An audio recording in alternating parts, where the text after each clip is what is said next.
Bienvenidos al podcast. Que México es un país independiente y libre. Estrategos. Una colonia ni un protectorado de Estados Unidos. When Mexico sends its people, they're not sending Tablero de them. ajedrez They're not geopolítico. sending you. They're not sending you. They're sending people that have lots of problems. Conflictos internacionales.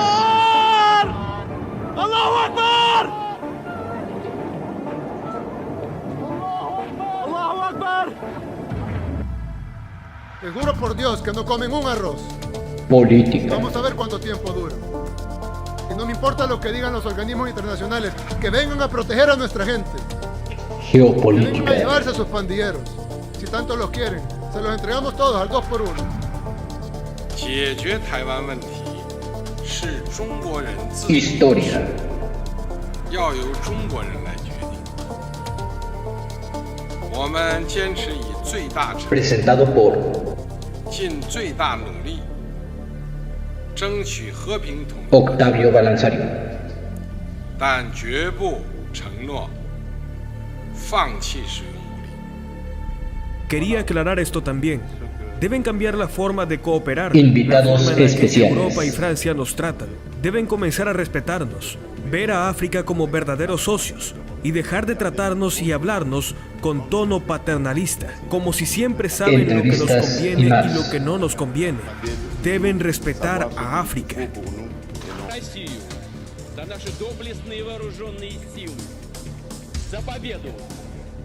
Ура!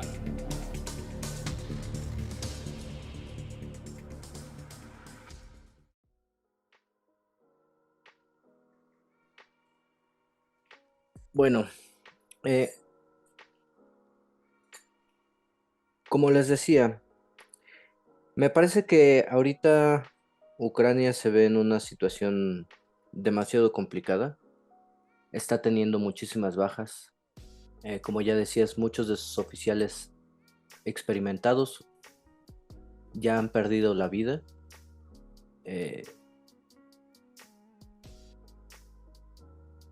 Otros oficiales están siendo capacitados en otros países occidentales.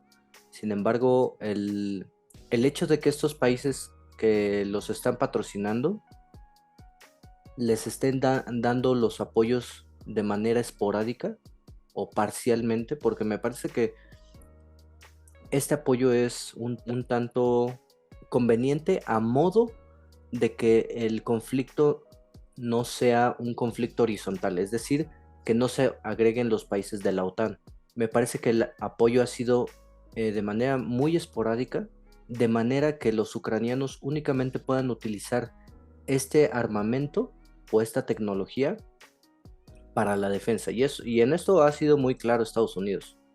Y ha sido un acuerdo en el que se han tenido que ajustar los ucranianos. Sin embargo, creo que ha llegado un momento, pues sí, ha llegado el momento en el que los ucranianos consideran que lo más beneficioso para ellos es que los países de la OTAN ingresen al conflicto, para que ellos tengan alguna oportunidad de comenzar a ganar terreno que ya perdieron y que el conflicto se vaya a Rusia. ¿Por qué digo que los occidentales dan estas municiones o este armamento de manera esporádica? Porque ellos no quieren ingresar al conflicto, no quieren que Rusia utilice armamento nuclear táctico o estratégico en contra de Ucrania, y mucho menos quieren que sus mismos ciudadanos, los mismos europeos, ingresen al conflicto. Entonces, la manera de apoyar a los ucranianos para que ellos continúen el conflicto,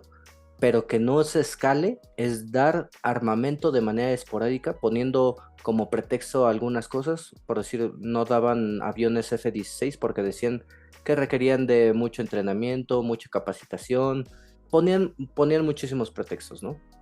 Entonces creo que realmente no han querido apoyar al 100% a Ucrania con el armamento, de manera que el conflicto no se vaya a territorio ruso.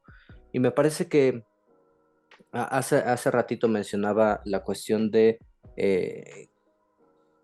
que a Ucrania, pues yo la única manera en la que veo que pueden obtener buenos resultados es de dos maneras. Una, que escale el conflicto y que entren los países de la OTAN, que lo veo un poco probable, sin embargo no lo descarto, nunca lo he descartado. Y la otra, que una parte o una porción del ejército motivada con recursos suficientes puedan hacer lo que nadie se imagina o lo que nadie se espera. Yo creo que los rusos no esperan que los ucranianos entren en territorio ruso, se fortalezcan ahí y causen demasiado pavor o demasiado nerviosismo entre las mismas élites rusas y puedan de esa manera sentarse a la mesa a negociar con los ucranianos. Y digo que esta es una táctica de los escipiones porque más o menos por ahí del 215 a.C. se dio la guerra entre los cartagineses y los romanos, y básicamente el conflicto se estaba dando en Hispania, lo que hoy es España, la península ibérica y Roma, pero los romanos se estaban viendo acorralados en su propio territorio. Aníbal cruzó los Alpes desde España, se fue por la Galia y llegó a la parte norte de la península itálica. Algo que nadie se imaginaba, ¿no? Entonces yo creo que ya en este momento los ucranianos tienen que hacer lo impensable, porque ellos están, desde mi punto de vista, a punto de perder la guerra. No tienen mucho que perder, o bueno, ya es todo o nada. No digo que no tengan mucho que perder, sino más bien ahorita es todo o nada. Entonces creo que ellos, su mismo ejército se tiene que separar un poco del mando o de los estrategas militares norteamericanos, porque son quienes los están asesorando, son quienes los están apoyando con tecnología, con inteligencia, etcétera. Entonces yo creo que ellos se tienen que desentender de los norteamericanos, se tendrían que separar, tomar sus propias decisiones e incluso separarse de las mismas élites ucranianas, porque yo creo que también esas élites ucranianas se están viendo beneficiadas con la guerra. Digo, uno de los grandes ganadores es el propio Zelensky, ¿no? Entonces creo yo que ellos se tienen que separar de los mandos norteamericanos, de los mandos occidentales, y empezar a tomar sus propias decisiones y decir, bueno, pues ya ahorita ya no tenemos pues nada que perder, ¿no? Ya estamos a punto de perder la guerra, pues posiblemente una de las opciones sería ir a tratar de dirigir la guerra al propio territorio ruso. Entonces, no sé qué opinas tú, amigo. ¿Qué opciones le ves a esto y qué harías tú si fueras Ucrania? Si fuera Ucrania, yo pararía ahorita la guerra mientras todavía quede una parte de tu ejército profesional, porque eso te da cierta ventaja en la mesa de negociación. No es lo mismo acabar la guerra cuando apenas ya se está viendo claro que estás siendo derrotado, pero todavía no estás derrotado, no hay una batalla decisiva. No ha habido un Stalingrado, por así decirlo. Bakhmut fue muy fuerte, pero de todos modos no destruyó al ejército profesional ucraniano, simplemente les dio bajas masivas que no podían reemplazar, pero no les ha roto la columna vertebral ahorita, porque yo diría, bueno, la cuestión de la guerra, la filosofía detrás del argumento de los Escipión sería válido en el contexto de que fueran dos naciones en igualdad de fuerza. Cartago y Roma tenían la misma fuerza, aunque estaba ganando Cartago a nivel como de imperio. Ujú. tenían la misma fuerza en ese momento. En cambio, Ucrania nunca tuvo la misma fuerza que toda Rusia. Eso es Claro. uno. Ujú. Y aquí entran dos temas. Primero, que ya hicieron operaciones en territorio ruso. Hace 3 semanas se metieron a la región de Belgorod utilizando las brigadas libres rusas. Eran, pues, supuestamente hechas por prisioneros de guerra y desertores del ejército ruso que se pasaron de bando y entraron en Belgorod, que está rodeado por 3 lados por ríos, y el otro lado que se llega por tierra está con la frontera con Ucrania. Se les hizo muy fácil querer que cruzaron la frontera y proclamaron la independencia de la República de Belgorod. ¿Qué sucedió? Que la gente de ahí luego, los rusos luego tienen lo que es parte de las nuevas formas de guerra moderna, es los nuevos elementos de integración que en inglés son ISR, que es, en español se traducirían como inteligencia, observación y reconocimiento. Entonces luego reaccionó la Fuerza Aérea Rusa y acabó con esta. La mayoría de los que cruzaron, de hecho los que tenían vehículos y no fueron barridos en el primer ataque aéreo, huyeron y abandonaron a las unidades de infantería atrás, no se esperaron. Entonces lo rechazaron, hicieron 3 incursiones en Belgorod y las 3 fueron rechazadas. Y aquí es porque entran otros elementos que también en el ejemplo de la guerra púnica no aplican. Porque aquí es la Fuerza Aérea, ahora tiene Rusia dominio del aire. Y entonces cualquier cosa que tú quieras hacer en territorio enemigo, pues él en su propio territorio puede utilizar ataques aéreos y destruir las unidades que ya están lejos de su cobertura aérea. 2, la inteligencia es superior de la de los rusos. O sea, los ucranianos no tienen buena inteligencia. Tienen buena inteligencia y de control interno. Pero ¿de qué te sirve eso para operaciones ofensivas en territorio enemigo? Y 3, el reconocimiento, observación, que es, pues estás hablando que aquí encuentras con satélites y eso. A pesar de que Ucrania cuenta con el apoyo y asistencia de satélites espía occidentales, eso no es lo mismo a que sean que sean tuyos y tú los controles personalmente. Ellos simplemente reciben información que les comparten. Y en cambio Rusia sí tiene sus propios satélites. Entonces ahorita ya no les queda a los ucranianos. Ese tipo de operativos no pueden hacerlo. Tal vez al comienzo de la guerra hubiera sido así algo un poco exagerado, pero tal vez mover todo el ejército ucraniano a tomar directamente, cruzar la frontera y un ataque relámpago a Moscú, pero no creo que eso hubiera realmente cambiado la guerra porque hubiera unificado más a los rusos. Los europeos no quieren afectar a los rusos porque de ellos dependen para recibir los energéticos. Y ya dijo Putin que si hay apoyos, por ejemplo, los F-16 que no tienen las bases de reparación y abastecimiento y cambio de piezas en Ucrania, sino en los países de origen, como por ejemplo Holanda, que si usan esas bases aéreas para los aviones que le dieron a los ucranianos para atacar a los rusos y los siguen regresando a esa base para reabastecerse, que automáticamente son objetivos militares de Rusia. Entonces, los europeos no tienen ahorita la mayoría ni se podrían defender de un ataque ruso. No se pueden defender.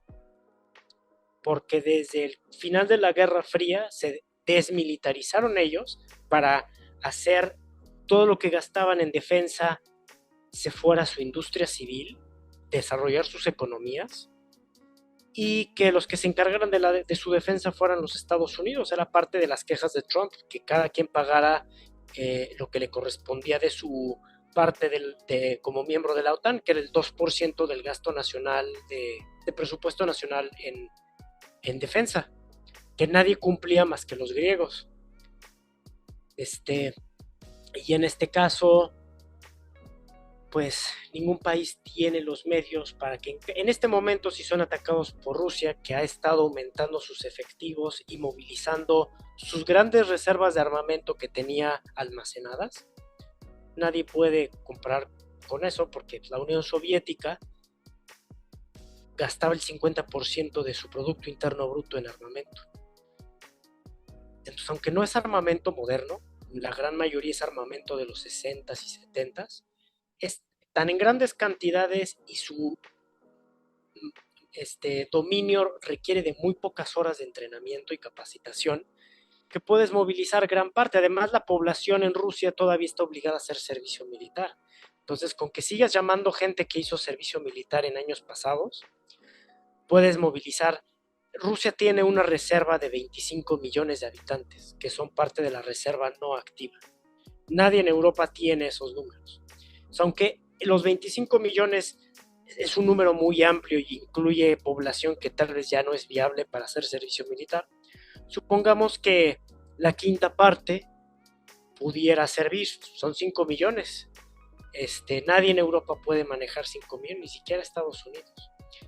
Es más, Estados Unidos ahorita está pasando por una crisis de reclutamiento, precisamente por comprar todos los mensajes LGBT y de inclusividad, etcétera, que la gente no se quiere meter, no se quiere reclutar en las Fuerzas Armadas estadounidenses.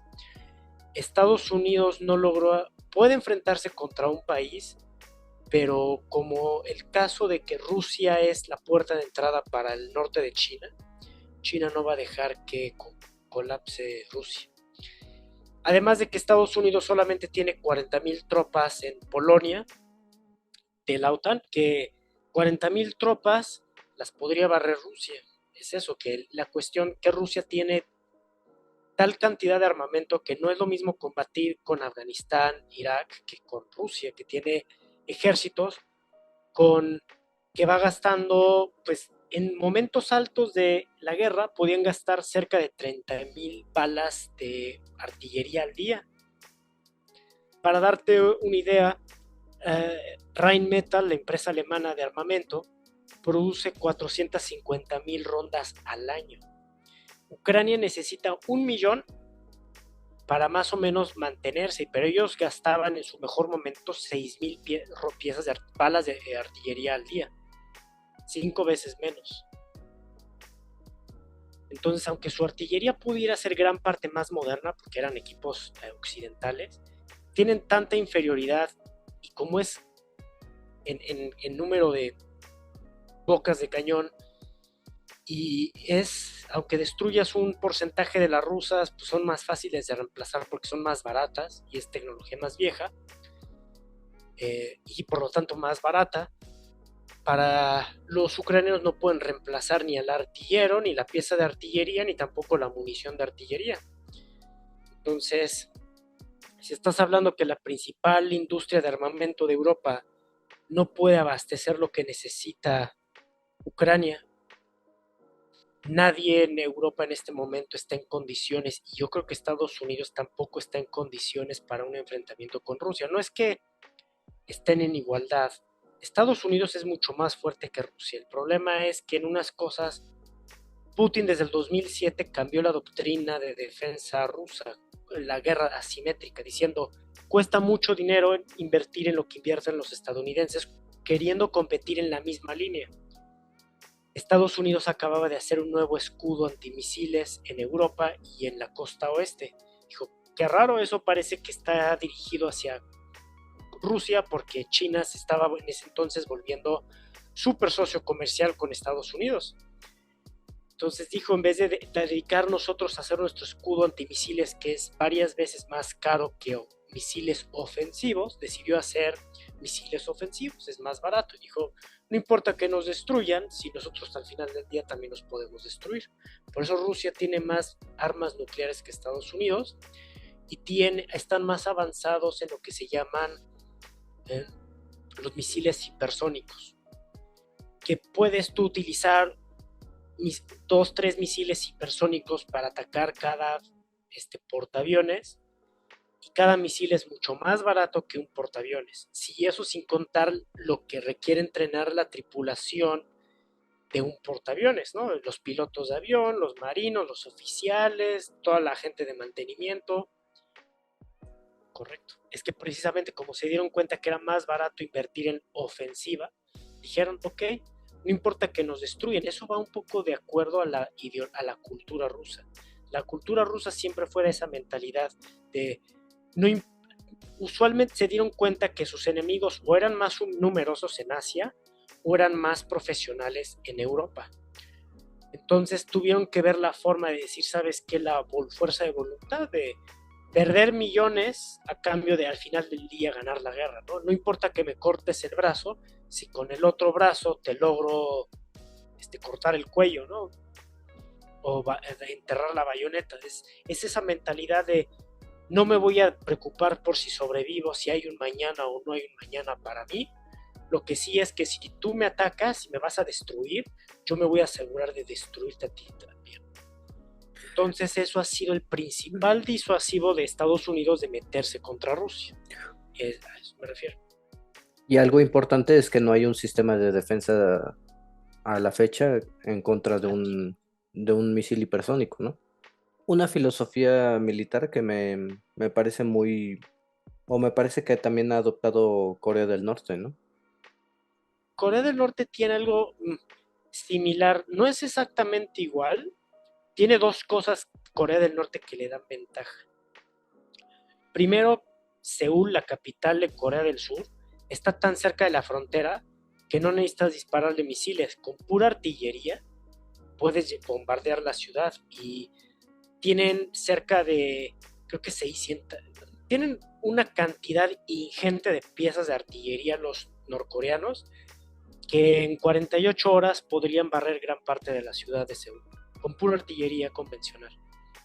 Eso es una. Y dos, sí tienen el ejército norcoreano, lo tienen de alguna manera fanatizado y también entrenado, capacitado en cuestión de, lo han hecho muy profesional, han copiado algo de los rusos, el castigo físico para no tener miedo a la muerte.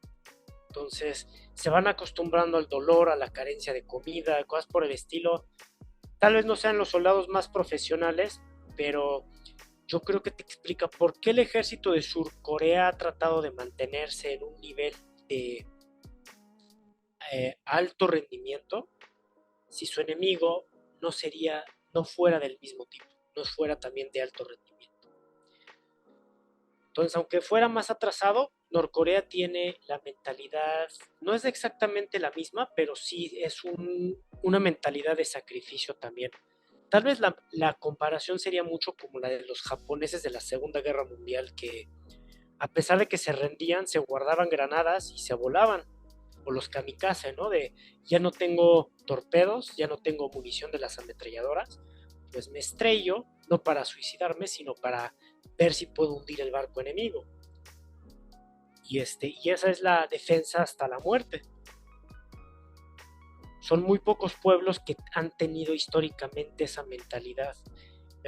Los otros que se les ha comparado, pero son pueblos más pequeños y que no existen ejemplos muy evidentes para la mayoría de la gente. Uno son los Gurkhas de Nepal, tropas del ejército británico que tienen ese tipo de preparación, y otros son los búlgaros hasta la Primera Guerra Mundial, que perdieron cerca del 25% de su población entre la Segunda Guerra de los Balcanes, la guerra que tuvieron subsecuente y la Primera Guerra Mundial, donde pues perdieron demasiado de su población, pero aún así la población seguía combatiendo. Hubo batallas como la batalla de los 5 ejércitos, donde eran búlgaros solos contra franceses, británicos, italianos, serbios, griegos, rusos, rumanos. A los búlgaros se les acabaron las municiones, también no tenían equipo para cavar posiciones defensivas en las montañas y tuvieron que usar sus manos, y de hecho las anotaciones las hacían oficiales observadores alemanes, que era la fuerza de voluntad la que los llevaba, y terminaron ganando esas batallas que uno diría pues, son los búlgaros. Le terminaron venciendo a pesar de estar en inferioridad numérica abrumadora y en armamento. Superaron aún sin municiones, con piedras lograron romper los ataques combinados de los aliados, comenzando por las divisiones francesas, griegas y británicas. Entonces ese tipo de mentalidad es muy difícil de llevar a cabo y es parte de la historia de los rusos, de están rodeados por todos lados, por países del centro de Asia que eran imperios mongoles o túrquicos islámicos muy fieros, que los superaban en número al principio, y por el otro lado tenían enemigos occidentales con ejércitos más profesionales que los rusos, como los suecos, los prusianos, los polacos al principio que ganaban las guerras contra los rusos, los turcos, y a base de pura fuerza de voluntad se fueron imponiendo. Y esa es la filosofía rusa en guerra. Hace rato mencionabas un poco acerca de que Rusia y China son competitivos, ¿no? Bueno, ¿cómo mencionaste? ¿Eran rivales? Son rivales o competidores geopolíticos en Asia Central. No son aliados, pero son socios en cuestión de geopolítica externa, más allá de donde compiten. Fuera de Asia Central, que son competidores, son socios, porque tienen intereses comunes de no dejar que potencias extranjeras como los japoneses, los islámicos, los dos tienen problemas con grupos islámicos como los chechenos en Rusia o los uigures en China, y Estados Unidos y el Reino Unido son enemigos que los circunventan, son enemigos que los rodean. Entonces, procuran ser aliados contra esos, no exactamente aliados, sino socios, en enfrentarse a esas amenazas externas, y en cuestión de Asia Central son competidores. Sin embargo, no se descarta que en algunos años, no sé, 50, 100 años, pues sea evidente esa rivalidad, ¿no? Como tú mencionas, o sea, ahorita tienen un grupo de enemigos, pero sobre todo tienen un enemigo común, que es Estados Unidos, ¿no? Creo que Estados Unidos es el enemigo que los ha unido mucho más, pero en cuanto se estabilice este nuevo orden mundial, que cada polo sea como el encargado de estabilizar su propia región, posiblemente en un futuro pueda haber una rivalidad muy fuerte entre estos dos países, ¿no crees? Pudiera ser que sí, tal vez yo no me esperaría tanto. Yo digo que la geopolítica va a cambiar en el transcurso de los próximos 20 años, por la cuestión demográfica en el mundo. Países africanos, la mayoría ya tienen no tienen tasas suficientes de reemplazo poblacional, y esos son los más jóvenes, los africanos. La mayoría no tienen. China ya perdió más población el año pasado de las que nacieron. Y ya este año la India ya lo rebasó como el país más poblado. China va a empezar a tener una cierta caída, va a ser como reestructurarse internamente. Pero sus rivales tienen peores problemas, como Japón y Surcorea, que son enclaves de Estados Unidos. Entonces, yo creo que en los próximos años, en los próximos 3, 4, 5 años puede colapsar la economía japonesa, la economía coreana, por el envejecimiento poblacional. China va a tener otros conflictos, por ejemplo, ¿qué población es más joven y se está creciendo la clase media? La de los países islámicos. Pero ¿qué problema tienen? Que entre ellos no se llevan porque no todos son árabes. Unos son árabes, Irán son persas y los turcos son turcos. Y los turcos no van a permitir que los camellos, como ellos les dicen, así estos salidos del desierto, mercaderes del desierto, a los árabes, no van a dirigir a los herederos del Imperio Otomano, y los de Irán se consideran herederos del Imperio Persa, que eran civilización cuando los otros ni existían como definición de pueblo. Entonces, va a haber, el Papa mencionó hace algunos años, y aquí un comentario diciendo que se debe venir como una tercera guerra mundial en chiquito, en muchas regiones pasa sucediéndose simultáneamente por intereses locales. Y yo creo que eso es posible y probable debido al vacío de poder que va a empezar a haber. Al principio se van a dividir sus zonas de influencia, pero es insostenible por el envejecimiento poblacional. Revertir el envejecimiento poblacional te va a tomar más tiempo. te va a tomar más tiempo que el envejecimiento. Entonces, si el envejecimiento te tomó desde los años 60, que empezó la revolución sexual, que es como se pueden ver las tablas del decrecimiento demográfico, porque empieza a haber el control natal, etcétera, de aborto, píldora del otro día, ese tipo de cosas, la cuestión LGBT, que también entra dentro de la cuestión de control natal. ¿Qué sucede? Que pues muchas economías van a empezar a colapsar, va a haber vacíos y va a haber cosas. Lo más interesante es que hay zonas de Europa, como por ejemplo en Francia, Marsella, la segunda ciudad más importante después de París, la mayoría ya son de origen extranjero, norteafricano, y son musulmanes. Ya superaron a la población nativa francesa. Si colapsa la economía francesa, ¿qué no te quita que intenten haber en los próximos 20 años un intento de un emirato en Marsella, ¿no? El ejército francés ahorita puede decir sí, los podemos parar, pero en 20 años, cuando tal vez la mitad de tus reclutas vengan de población francesa de origen islámico, pues ya va a estar más difícil. Entonces, va a haber un vacío de poder. Al principio, una cierta colaboración entre Rusia y Europa y China y el mundo árabe o islámico, vamos a poner, va a estabilizar su región, pero van a irse degradando. ¿Quién veo el gran ganador a futuro de esa región? Al sureste asiático.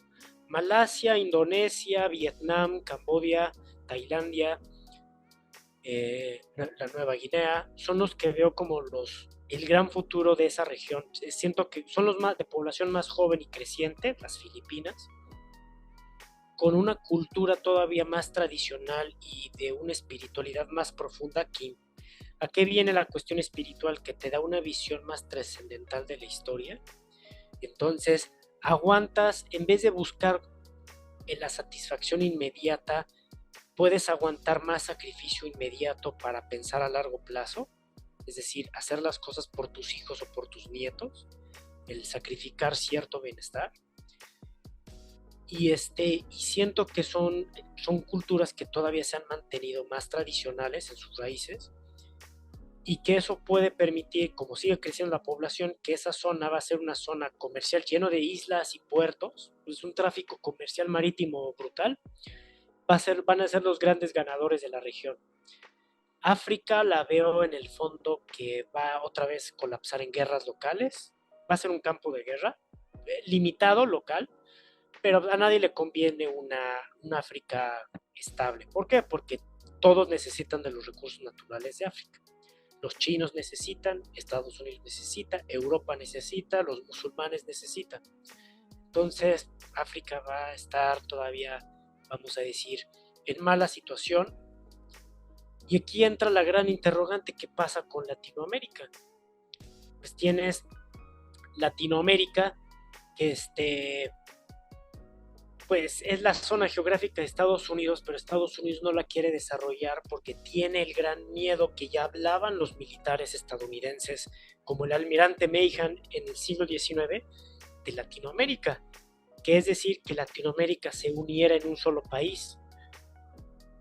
Ese país, estando al lado de Estados Unidos, neutralizando su superioridad marítima, teniendo más población, más joven, con más recursos naturales y más geografía, y una cuestión de tiempo nada más para industrializarse en gran cantidad, haría que Latinoamérica se convirtiera en la gran superpotencia occidental, y ese es el miedo de Estados Unidos, porque los serían superados. Y no creo que quieran estabilizar Latinoamérica, porque no creo que quieran que haya una América Latina unificada. Entonces, ¿qué va a hacer? Que países poco estables van a ser áreas de oportunidad de sus enemigos geopolíticos. No te cuesta nada pagar células en vez de guerrillas, puedes tener células más limitadas pero mejor capacitadas, y la guerra digital híbrida, ¿no? Grupos de hackers que pueden estar atacando, abrumando las centrales de inteligencia de los ejércitos. No te cuesta nada pagar grupos de hackers en el sur de México para, por ejemplo, las Fuerzas Armadas mexicanas estar siendo atacadas cibernéticamente día y noche por grupos que están siendo financiados y apoyados tecnológicamente por China, ¿no? ¿Por qué? Porque el colapso de México no es porque odien a México, sino porque le crean un problema a Estados Unidos. ¿Y qué es el problema en México para Estados Unidos? Es como un Afganistán, pero en casa. Es al lado de ti tienes Afganistán, entonces tú te tienes que desarrollarla para estabilizarla y modernizarla, o te tienes que meter militarmente, y te metes militarmente y generas un efecto dominó donde colapsas la economía, afectas negativamente la opinión pública en contra de ti, y luego ellos terminan yéndose, pues, termina siendo un problema, ¿no? A eso me refería. Continuamos hablando sobre el conflicto de Rusia y Ucrania. Hace ratito mencionabas un poco sobre cómo es tu perspectiva, cómo es que van a ser los próximos años este problema demográfico que van a presentar muchos países, y la oportunidad que se les está presentando a algunos otros países que por su situación geográfica, por la coyuntura, por esta explotación demográfica, que en algunos países las carecen, como los países como Japón, como Europa, y otros países que pues tienen este auge, ¿no? Esta explotación demográfica, como en India y en algunos países de Asia, ¿no? Y también mencionabas un poquito acerca de pues este nerviosismo, ¿no? Que constantemente ha tenido Estados Unidos referente a que América Latina puede llegar a presentar o a representar una amenaza para los Estados Unidos, el que si se integran, el que si se logran desarrollar, el que si llegan a tener una visión estratégica regional, pues a lo mejor pudieran hacer a un lado a la potencia norteamericana, y ellos o nosotros, los países de América Central y América del Sur, pues pudiésemos llegar a ser una potencia, ¿no? Sin embargo, me parece que la situación de América Latina es algo muy similar a Medio Oriente, ¿no? Digo, con sus matices, sé que es completamente diferente una región a otra. Sin embargo, hay ciertas cosas que ahorita estaba pensando en que pues son países que hablan un mismo idioma, han sido constantemente o que han sufrido en constantes ocasiones intervenciones por otras potencias, por los recursos energéticos, porque si se llegan a unir pueden representar una amenaza. Digo, una región es totalmente diferente a la otra. América Latina, o más bien toda América, pareciera que es una isla gigante, y pues obviamente no es lo mismo, ¿no? Pero pues me gusta un poquito esa analogía de que si se llegasen a unir los pueblos que hablan árabe, pues podrían llegar a representar una amenaza para las potencias que se encuentran en sus respectivas regiones. Pasaría lo mismo con América Latina. Hace ratito ya lo mencionaste. Podría América Latina, si se unen, si llegan a un acuerdo, a un entendimiento, si se dejaran de pelear entre ellos mismos, podrían hacer a un lado a Estados Unidos. Pues bueno, es una interrogante que podríamos ver en unos años, ¿no? Porque ahorita Estados Unidos, la población blanca está sufriendo un problema demográfico. Los mexicanos cada vez, o más bien no los mexicanos, sino los hijos de los mexicanos empiezan a hacer cada vez más, y pues también, ¿no? Hay muchos migrantes de diferentes partes de América Latina, y pues al rato ya vamos a ver una población muy grande de no nada más mexicanos, ¿no? Sino también de otros países de América Latina, ¿no? Entonces va a ser bastante interesante cómo es que se empieza a configurar el mundo, y y pues bueno, ahorita vamos a regresar a la guerra de Rusia y Ucrania. ¿Tú quieres aportar algo, amigo? Pues como conclusión en ese comentario, en ese tema, nada más mencionaría que es una buena analogía en cuestión que en sus respectivas regiones, no digo el mundo árabe, sino el mundo islámico, es el dominante en Asia. Y en América el dominante es el mundo ibérico, para incluir a los brasileños, que son parte de la tradición portuguesa. Son más numerosos que los ingleses y franceses, ¿no? Que serían básicamente Estados Unidos, Canadá. La población hispana en Estados Unidos ya es muy numerosa, ya son más de 60 millones de latinoamericanos en Estados Unidos, más de 60 millones. Y la edad promedio es 11 años de edad. Mientras que la población blanca, que son 58% de la población, tienen una media de edad de 50 años de edad, lo cual no veo que crezca, porque eso incluye en la demografía a las mujeres. Las mujeres, esa demografía de 50 años en promedio significa que muchos son mayores de esa media, y pues las mujeres de esa edad más grandes no tienen hijos. Entonces es una demografía que se va a encoger en los próximos 20 años por las cuestiones de problemas de salud, sobrepeso y cosas por el estilo, la drogadicción, etcétera. No van a llegar a la media de edad de esperanza de vida para un estadounidense sano. Entonces de golpe vas a ver que grandes porcentajes de la población van a fallecer de golpe, de la noche a la mañana. Y entonces eso va a desbalancear mucho.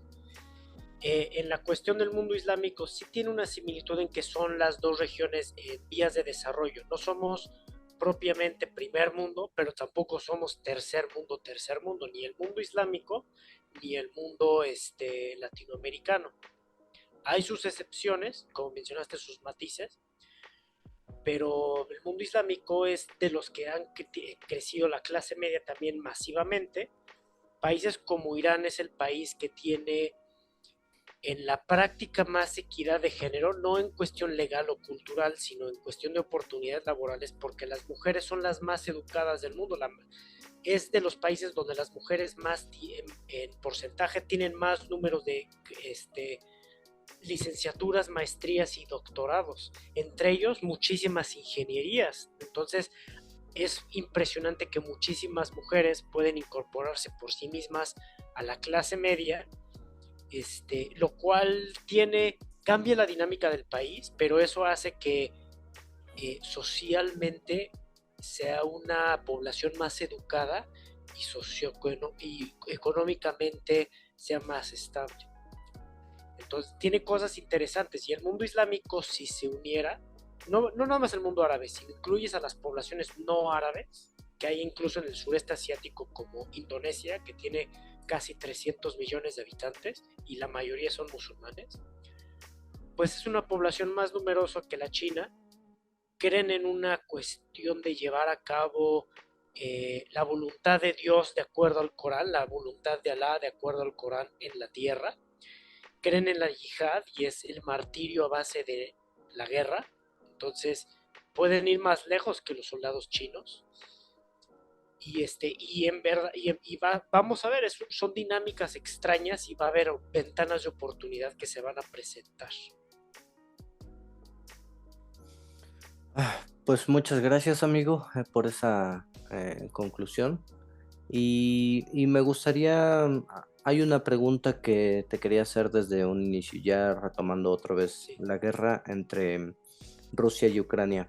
¿Hay algo que no esperabas en esta guerra, que te haya sorprendido, que al inicio no lo esperabas y que a 1 año y 3 meses de guerra haya cambiado tu forma de ver esta guerra?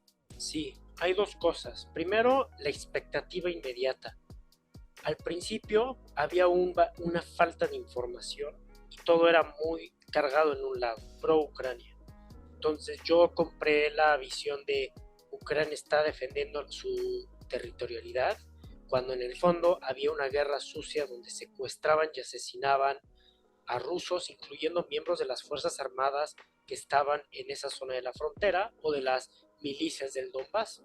Esa guerra sucia no se publicaba y se vieron en la necesidad los rusos de precisamente forzar un cambio de gobierno porque veían que los ucranianos estaban escalando la situación militar. Entonces quisieron anticiparlo, pero para nosotros occidentales simplemente fue Rusia no va a invadir y a la mera hora sí invade, que los ucranianos luchen en defensa de su territorio, ¿no?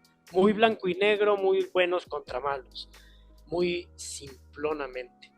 Y yo compré esa propaganda, ese es uno. Dos, compré un poquito la propaganda de que en las primeras 2 semanas las pérdidas rusas fueron brutales y los ucranianos estaban destacando bastante como militarmente.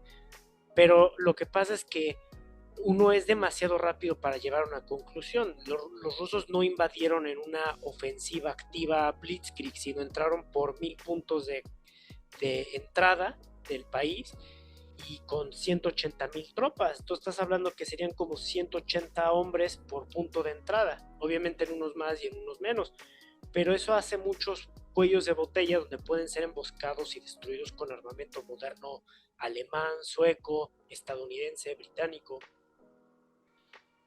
Y entonces, claro, compré un poquito que tal vez Rusia estaba más débil, pero no, en realidad es simplemente funciona diferente y funciona más lento, pero funciona bien. La verdad, ese es el primer grupo de impresiones que cambiaron. La impresión importante, que es el segundo sector de impresiones, que no me esperaba, era que Estados Unidos de repente se ha visto excesivamente frágil geopolíticamente. Creían que iban a ser el Capitán América, que todos los iban a seguir. Lo siguieron en las sanciones, en condenar a Rusia, pero a la mera hora Rusia se mantuvo económicamente, estabilizó la cuestión militar, ha ido avanzando lentamente, haciendo presión lenta pero segura en todos los puntos, cerrándoles todas las ventanas de oportunidad a los ucranianos,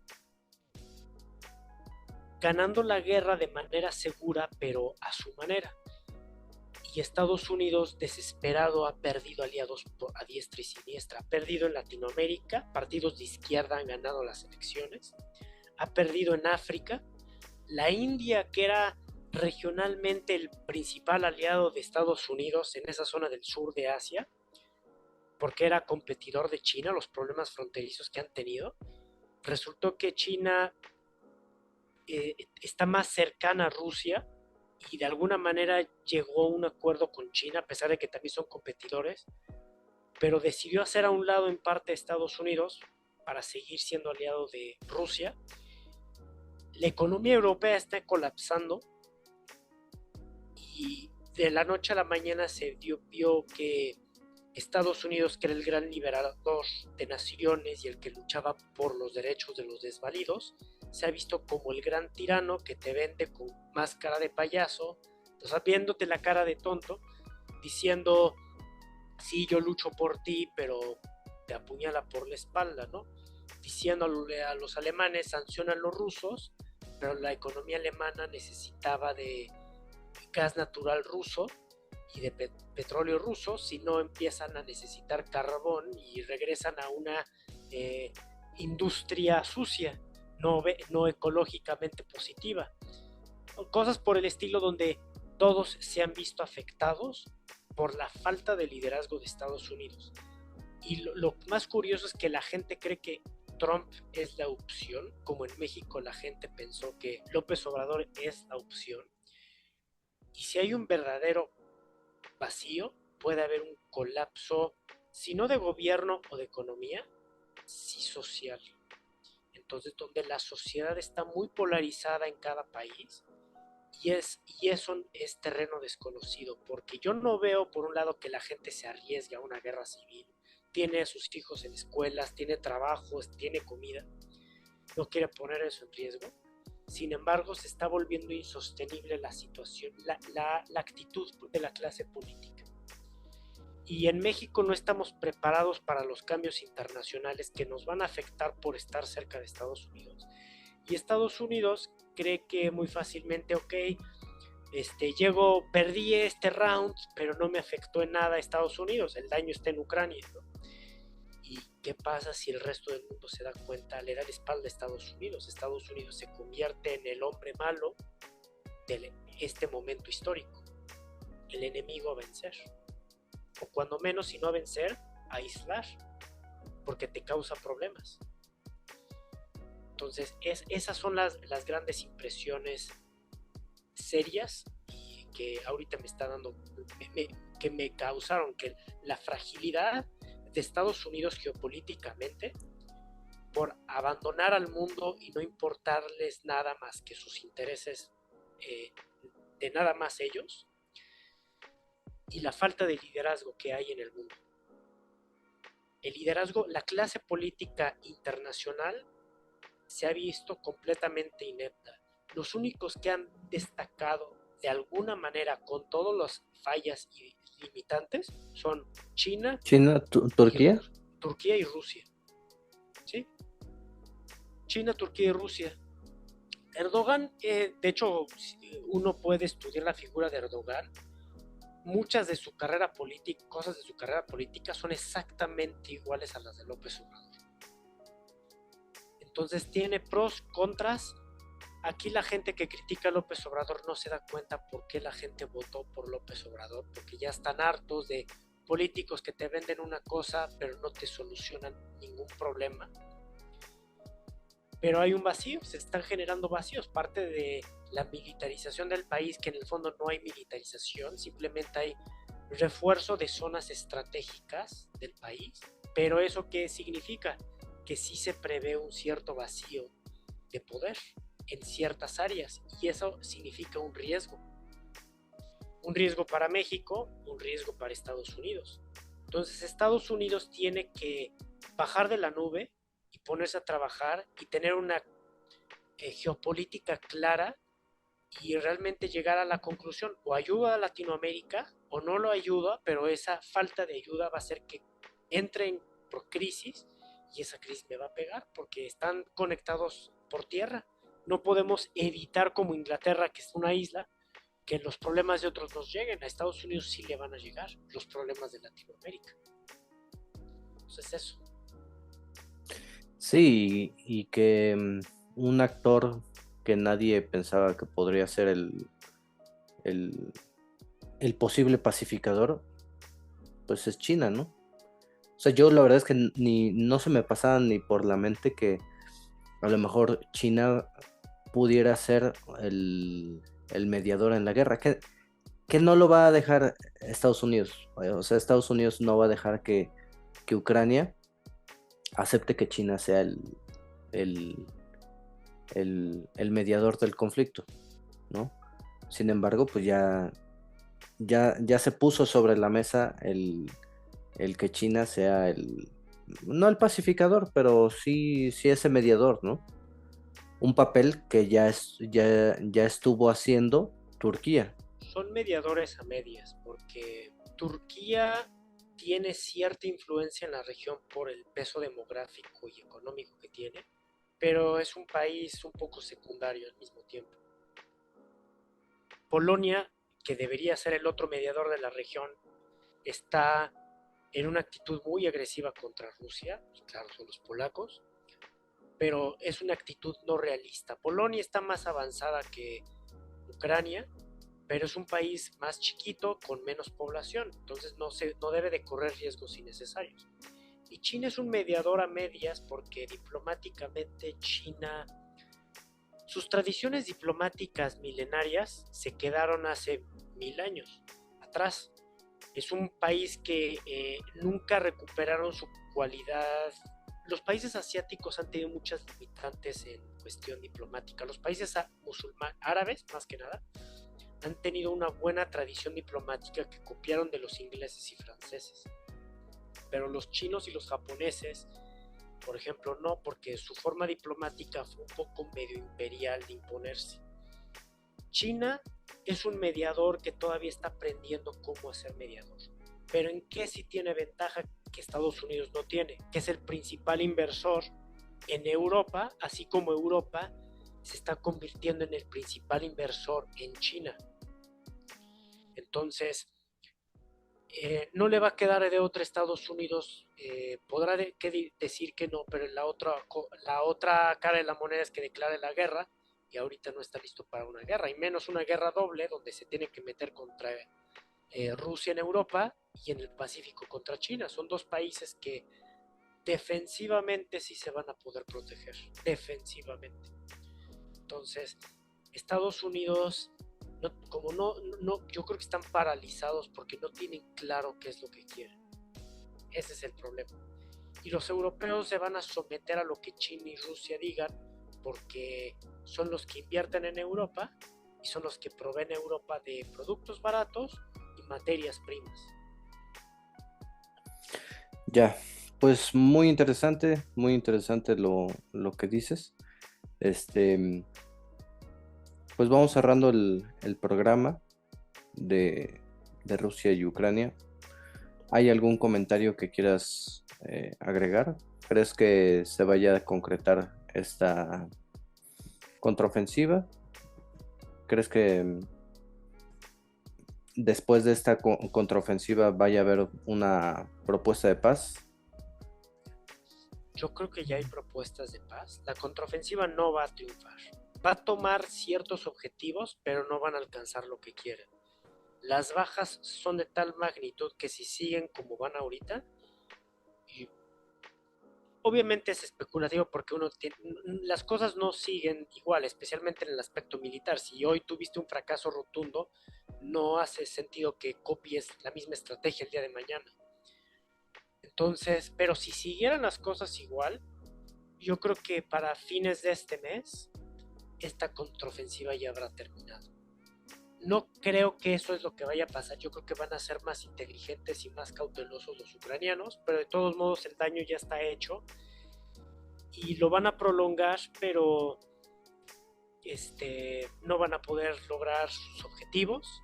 Hay mesa de negociación, pero los rusos están bastante cerrados, no le toman, por así decirlo, a Blinken de Estados Unidos no le toman el teléfono en Rusia. Entonces, en una de esas, pues se han ido juntando reservas y reservas y reservas rusas que no están en el frente, están detrás del frente. Pues tal vez después de esta contraofensiva ucraniana,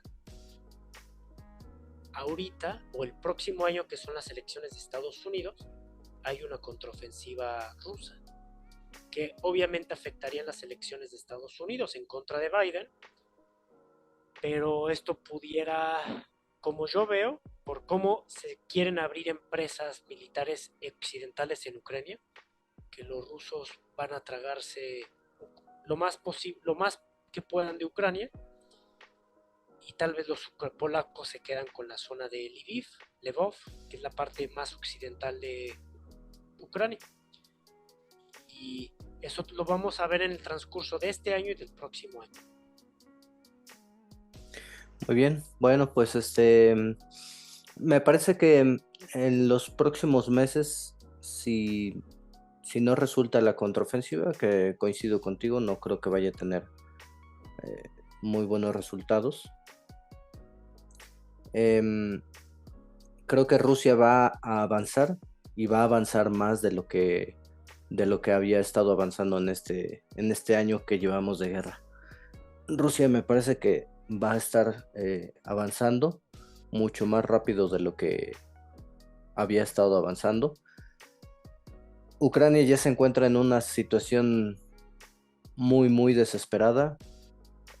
Ya está muy debilitado y creo que yo la verdad es que a este conflicto no le veo más de un año. Sí me podría aventurar a decir que posiblemente 2 años, entre 1 año y 2 años, a lo mucho yo creo, ¿no? Esperemos si lleguen a un acuerdo, a un entendimiento.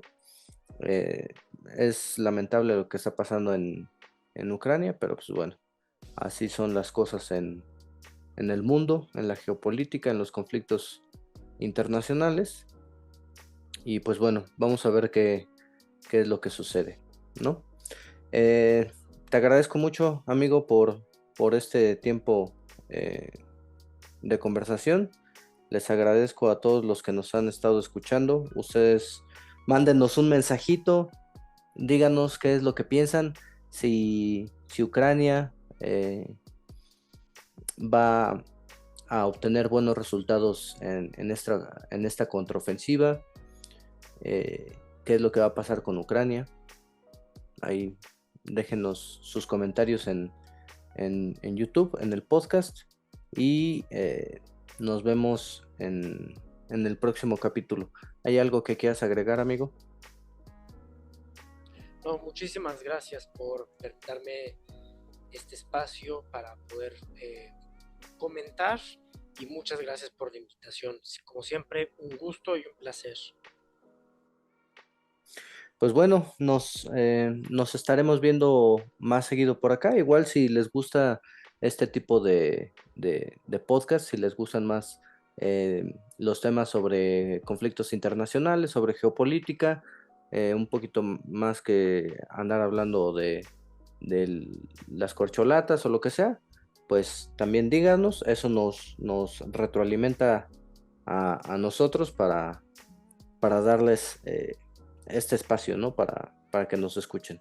Y pues bueno, les agradecemos a todos ustedes los que nos están escuchando, y nos vemos hasta la próxima.